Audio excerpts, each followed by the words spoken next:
Okay. Welcome to Inside the Realtor Studio, interviews with industry leaders and professionals in real estate. This year, the Tucson Association of REALTORS is turning 100, 1921 to 2021. And we are honoring our history by conducting interviews of the past presidents of the Tucson Association of REALTORS. We'll learn a bit of history by talking to the experts themselves. Our past president today is Mary Jane Kurkjian, serving us in 2004. Mary Jane, a Tucson native, began her real estate career in 1975, working for one of our leading home builders. After 7.5 years of new home sales, she transitioned to traditional home sales. Her focus in her 46 years as a professional has always been on service, integrity, and ethics. Mary Jane's leadership pathway has included, in 1996, being elected president of the Women's Council of Realtors, and in 2004, being elected president of the Tucson Association of Realtors. Along the path, Mary Jane has served on the Hearth Board of Realtors, the Multiple Listing Board, and served on various committees such as risk reduction, professional standards, and strategic planning. Let's welcome Mary Jane to Inside the Realtor Studio. Welcome. Good morning. Good. So I'm going to begin the questionnaire. We start our trip with a little bit about real estate before you were president. So where did you first hang your license? And Estes Homes. Oh, okay. You were talking, one of the prestigious builders in town here. Yes. Yeah. Yes. And so did you work alone, or were you part of a team there, or how were they working things then? No, back in those days, many years ago, actually Estes had what was called a general real estate division. So before you could get a site, you had to work in their general office, and we had to sell only new homes for Estes. We had to write ads on spec homes. And we had to work out in an office way out on Broadway. And we couldn't give addresses, because we did give addresses. They would go to the site people and buy the home. Yeah. So we had to be a little creative about how we got to sell those homes. And when we would go out, we would meet them to show the house. And then that's how we would sell real estate. Okay. Well, that was a little... So I did that for about 6 months before I got a site. Okay. And when I got my first site, I sold in 6 months, I sold 60 homes. Wow. That's a lot. So you have to think about, they also started back in 78, 77, 79, somewhere in there. They started the $1 Million Club. So that was something very new. And I made the $2 Million Club. But you have to remember, homes were selling for about $25,000, $30,000. That's a So lot. a lot of homes. Yeah. My goodness. Wow. And I could only sell Estes homes. So when you transitioned your business then, and you had done your time in new home sales and went into traditional home sales, where did you hang your license then, or had you started your own firm, or what was going on? No, I went to work for Tucson Realty Tucson Realty Trust, Tucson Realty and Trust. Okay. Oops. A bleep. That came later. Yeah. And so where was your office at that point in time? Oracle and McGee. Oh, okay. Yeah. Yeah. I worked there for about a year. Okay. And then went from there. I left Tucson for 9 months. My husband was transferred out to California for 9 months. That was my big excursion out of Tucson. I did sell real estate in California. for 9 months. I worked for a company called Walker and Lee. Okay. And then I came back to Tucson, and my husband wanted to get into real estate. He thought it would be the easiest thing in the world to do. We started our own company called Flying K Real Estate, and I shut that down in about a year and went to work for Realty Executives. Oh, okay. All right. Well, too much flying, I guess. Uh, so Yeah. can you describe the technology that you used when you were first in the business, or? Oh my goodness. I sold real estate when I was at Estes, and when the interest rate was at 20%. So the buyers couldn't even lock in their rate until the lender received the contract. When we didn't have faxes, so we physically had to take the contract to the lender before they knew what their interest rates were going to be. That's also the time when they came up with adjustable rate mortgages. And the adjustable rate mortgages, when they were first came into play, didn't even have a cap on them. Wow. And so there was a lot of people who lost their homes, and that's also when the mines collapsed and closed. And so there was an awful lot of people when I transitioned out of new home sales that actually lost a lot of their homes People because have the no, interest rates were so high. yeah, they have no concept today when you're dealing with 3 and 4 and not even 5% to think about what 20%. I never in my life thought I would ever see anything below 7 or 8. And this is amazing. This is truly amazing. Yeah. Well, let's shift over now to your presidency.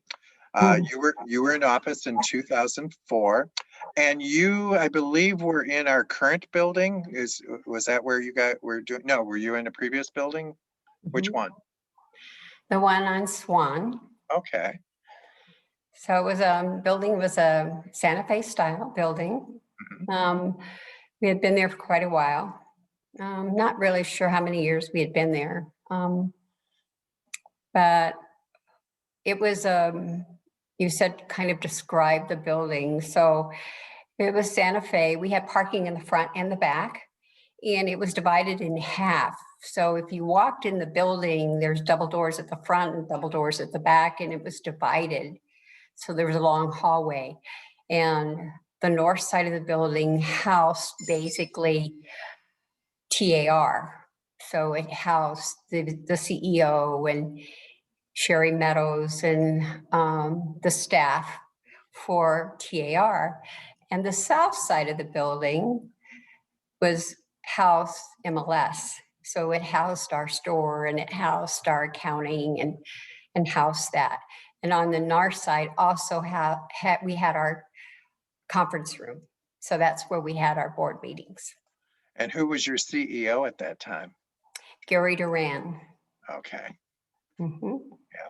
And she mentioned Sherry Meadows, the be all and know all of everything, because she knew where all the skeletons were buried at TAR. And Patty Richardson, and okay. Yeah. Oh wow, yeah. Who later ran for office, didn't she? As I seem to remember. Maybe I'm wrong. Patty Richardson, she worked for our association. Oh, okay. Yeah. All right. And so what got you involved with the association being in leadership? Women's Council of Realtors. Okay. So I was involved with the Women's Council of Realtors, and gosh, I don't even know how far back I go back with Women's Council, but it all started with actually just joining Women's Council and enjoying Women's Council, and someone saying, we need a chair for, I don't even remember if it was for education or what, and somebody saying, you would be really good at that. And I was like, oh, no, I wouldn't be really good at that. And so that it all started from Women's Council. And Women's Council, actually, you're going to find from your interview, Actually, there's a lot of leaders that started in Women's Council. And so after I started at Women's Council and I kept moving up and doing bigger jobs, and all of a sudden I was president. Steve, I was so shy. I was afraid to pitch my listings. We used to pitch our listings and I wouldn't even pitch my listings. So I could never imagine being a leader in our association. So, but I'm glad I did. It was an experience and an honor that I cherish for the rest of my life. Well, it sounds like Women's Council really served the purpose of them reaching out and asking people probably to be involved, but also to step up once they got there to take on some of the leadership roles. So that's a wonderful thing. No wonder so many leaders have come out of there. And also, when I was in Women's Council, well, we also had a program called Leadership Training Graduate. It was the most awesome training I've ever gotten. And that, I think, pushed me forward to leadership. There were about 5 or 6 classes we had to take, and one was the scariest of them all, and that was being videoed in front of a group of people and then watching it and being critiqued about how you stood up in front of people and how they reacted. And I was so afraid, but it was a great, great training. And I'm sad that they don't have it any longer. Yeah. So while you were president of the Tucson Association, what do you think your biggest challenge was during that time? I saw that on your questionnaire and I was like, oh, the CEO quits after 6 months. Surprise. Yeah. Yes, he resigned. Yeah. 6 months into my presidency. And so then did you have to lead the search committee for finding a replacement? I had not only to lead the search committee, I had to also lead our association according to our bylaws. If the CEO resigned, you are the CEO of our association. Yeah, that has since changed because in my year, I also had my CEO resign on me. And luckily we had Sherry Meadows still. I think Sherry was gone at that point, but we had interim so that I was not in charge of the full thing. So that was good. And then what do you think your biggest accomplishment was during that time? Oh, my goodness. There was so many. I think keeping the staff together, keeping everybody calm during those times of uncertainty. We also were in the process of looking for a building. There were so many irons in the fire when all that started. I think one of my accomplishments that I'm proud of is I was so proud of the staff and how they reacted to everything that happened. And I raised an awful lot of money for my installation. And I had a lot of money left after my year. And so I threw a big party for the staff and their husbands. So I had a dinner for them to thank them for all the help that they had given me. And I feel that's one of my greatest accomplishments, was really thanking them and letting them know how much they really meant to me and my year. Well, that was so nice of you to do. And clearly we had the right leader at the right time. Oh, well, I think everybody's put where they're supposed to be at the right time. And I hope I served us well. It was a challenging year. The year before that, my house had burned, and so it was a challenging couple years. So, but it was fun. Yeah. It was fun, and I wouldn't change a minute of it. Now, did you serve on any AAR or NAR committees along the way? No, actually, I didn't. I've always focused on our local association. I love our local association. The only one I really served on was national. I loved risk. I love standards and risks. Those are my two favorites. So no, I have not served really on any AAR committees. Okay. And did you have a mentor in leadership at all that you either looked up to or followed? You know, I think the world of Bill Arnold. Yeah. He's an amazing man. And I would say I looked up to him an awful lot. I still do. He's done a great deal for our association. He still does. JT is another one that's amazing. There's so many that I can think of, but That's okay. those are the two that pop out right in my head right away, is those two. Okay. Well, as we come to the close of our interview, can you believe how fast it goes? I'm going to ask you 7 quick questions, and I'm looking for 7 quick answers. Okay. So what's your favorite word? My favorite word Mhm. is believe. Oh. And what's your least favorite word? Least favorite word is I guess it would be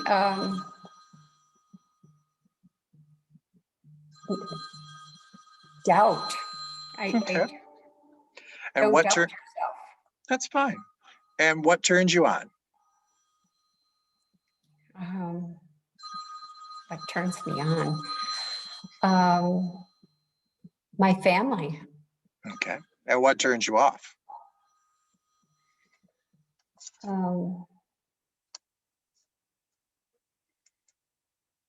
What turns me off is people who are cruel. Cruel, meanness turns me off. I'm not an arguer, so that's a good one. And what profession other than real estate would you have liked to have tried? You'll die laughing. Oh. Politics. Oh, okay. Great. You never felt the urge to get in or run for office, or? I'm too old now. Never too old. And is there a profession you're super glad you didn't try? Oh, I could never be a waitress. There you go. Those people earn every penny they will, or a nurse. Yeah. Oh. Both. So in closing, if you could do a shout out to anyone living or not in real estate, in our real estate community, who would it be and why? I would like to shout out to Gary Duran. He is no longer with us. He passed away from cancer. Oh. And even though he did leave me 6 months into my presidency, he was a great CEO. He did a lot of things for our association. He brought us forward in a lot of forward-thinking ideas. And during the fire, I think it was called the Aspen Fire, wasn't it? When he and I put together a relief package for the all the people on Mount Pleasant, and we found housing for them, and we actually got a store together, and we put a call out to all the realtors, and we had so much stuff brought to us that we had to actually get a store to put everything in. And we found housing for 15 families. And so he and I did work well together. And it was wonderful since my house had burned. It was a very moving Yeah. moment in my life. And my husband participated. And so it was wonderful working with him. All right. Well, Mary Jane, thank you so much. This concludes our interview. Any And last words? thank you, Steve, for putting this together. This is awesome work you're doing. And I'm so glad you stepped forward. Oh, my pleasure. Hang on just a second. I'm going to